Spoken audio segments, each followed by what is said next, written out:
Mention bimetallism today, the coining of both gold and silver as legal tender, and the eyes glaze over immediately. However, in late 19th century US politics, along with the tariff, bimetallism was the major political obsession of the era. Everyone talked about the subject.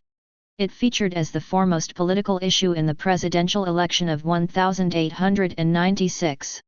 William Jennings Bryan won the Democratic nomination due to his Cross of Gold speech at the convention advocating bimetallism.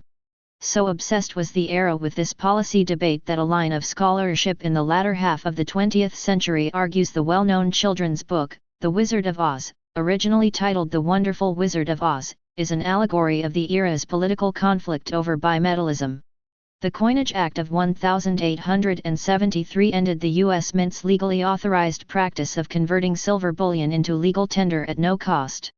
The free silver slogan referred to the price the mint would charge to convert bullion into coins, free coinage. Prior to this, except for the Civil War, the U.S. had a bimetallic monetary standard, coining both silver and gold at a fixed exchange rate. Congress statutorily fixed the exchange rate between silver and gold in 1834 at 60 ounces of silver to 1 ounce of gold. After the Civil War, however, the ratio of silver prices to gold prices consistently exceeded that standard, with the ratio reaching 32.8 in 1894. William Jennings Bryan's free silver position would have legally re-established mint prices far below the ratio of market prices, at the old 16:1 ratio. Free silver effectively was an inflationary policy.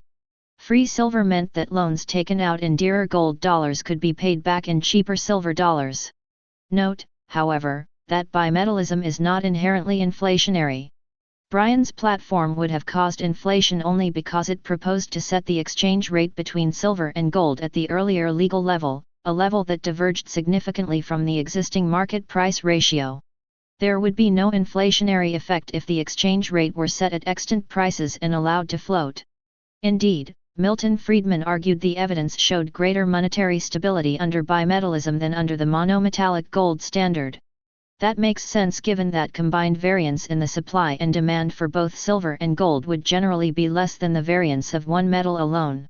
So prices denominated in a bimetallic standard would vary less than with a monometallic standard. Next, the Tin Man, or Tin Woodman. The working class man, once a true human, is now just a cog in the industrial machine. Piece by piece his human body was replaced by metallic parts. He is now little more than a machine, a heartless, literally, machine.